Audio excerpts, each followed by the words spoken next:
Hi, I'm Jeff Blyth. I've invented a way of making positive working cyanotypes so that you can use a digital projector or an analog projector and turn it directly into a cyanotype without the involvement of any negatives or sunshine. This is the Epsom paper I use. It is the only one I've found actually works. I think it's to do with the fact that it is waterproof.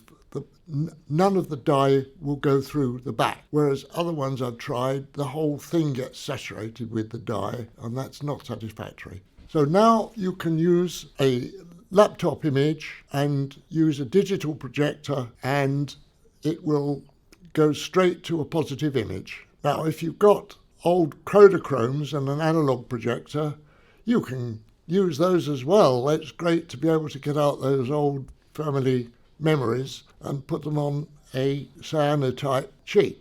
So I use this box as a shutter, and I simply lift that up to let the image through, or cut it off to inspect how well it's doing. These baths I'm using are cat litter trays and unused, of course. They're only £1 each in England from Poundland. However, if you want to make A3 size, you've got to buy larger trays, of course.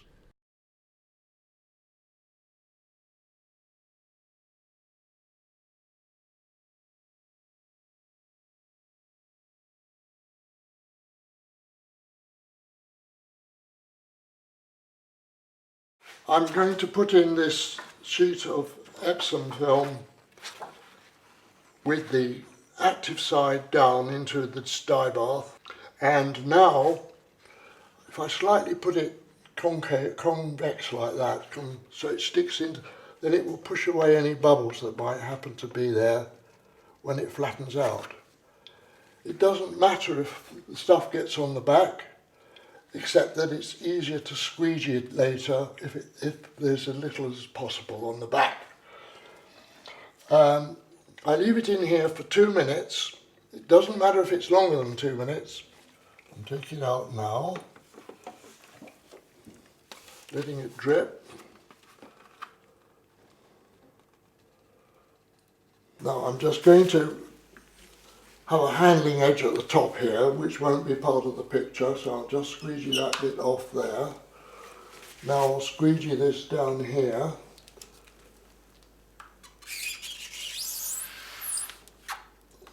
And sweep it off into this little trough I've made. Now, give it a wipe and squeegee it again.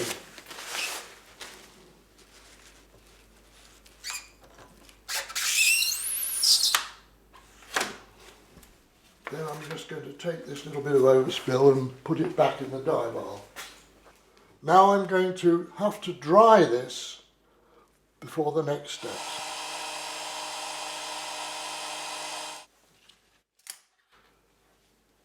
So this is my handling edge here, not going to be part of the picture.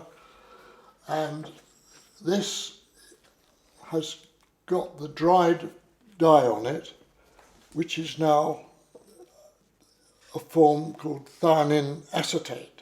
This is the potassium ferricyanide bath, and I'm going to put it in here for approximately 2 minutes. All the whole lot immersed in, and give it a rock for a minute. And what's going on now is that the potassium ferricyanide is doing an ionic transfer to make thiamine ferricyanide, which is more insoluble than the original thiamine acetate, and potassium acetate will be going into solution. So it is because this thiamine ferricyanide is much more insoluble, or much less soluble than the thiamine acetate, it will exchange and form a deposit of thiamine ferricyanide on the sheet. So I've agitated it now for a minute, and I'll just leave it for another minute. It doesn't matter if you leave it for 20 minutes, I've found. It doesn't make any difference. Now it all looks yellow and green because potassium ferricyanide at this concentration has combined with the blue of the thionin and made it look green. It's a yellow coloured salt. So now I'm going to give it a good rinse into tap water, and I need to get it off the back as well as the front.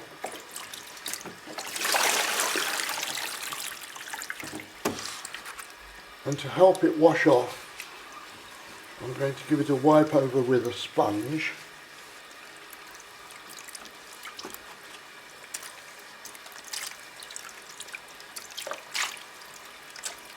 Now I didn't light sensitive at this stage, which is very convenient.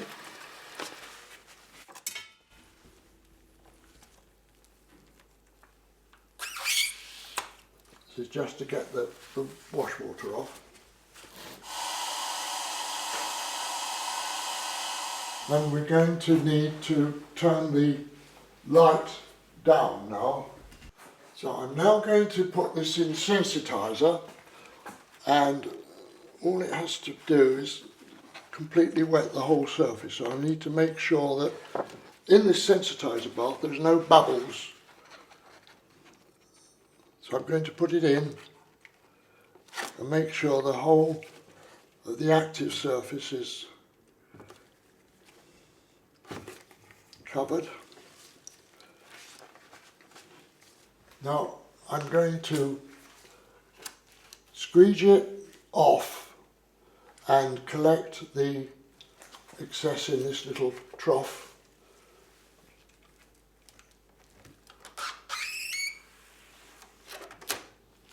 That's it. And just pour it back into the sensitizer. And I'm going to leave it on here for another minute, and I'm going to position it on a marked position on the plastic, which I know will be right for exposing it to my image. This time I want it wet. I don't want it dry, so we've got to expose it wet, but it is not dripping wet, it has been squeegeed off, so we've got one layer of sensitizer on it. I want to get it in position in the first 5 seconds, otherwise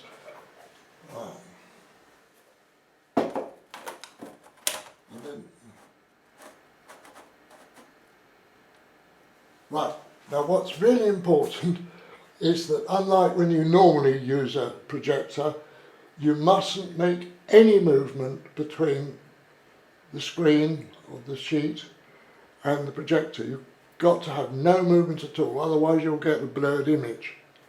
And this will now be forming an image, which I will inspect under a weak torchlight after about 4 minutes and see how it's going. Perhaps slightly more, another 1 minute, or maybe half a minute. This is the bit where you need to do trial tests with strips. I now need to get the sensitizer off, or it will not form the necessary Prussian blue. Now, although this is oxidizing a little bit and the dye it might be fading, it's done its job and converted it to a different sort of salt, thionin ferrocyanide. Now I'm now going to wash this off, and to help it all come off, I'm going to wipe it over with a sponge, preferably a different sponge to the one I used earlier. It's now going to go in the developer bath, and it's quite a quick process, and it comes up quite quickly.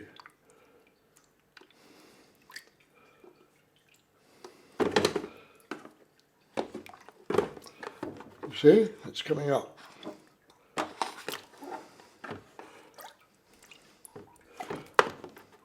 About half a minute is enough. Quick rinse back in there, and now in the finishing bath. The thing is that it's oxidizing, and I need to stop that oxidation, which will cause it to go with a blue veil on it. I need to stop that happening.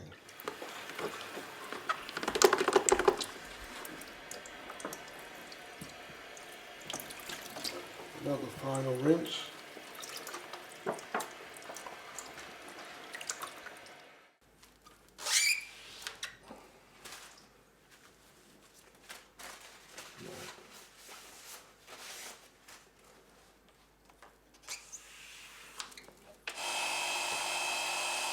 Right, so that one I did earlier, and this one is on A3.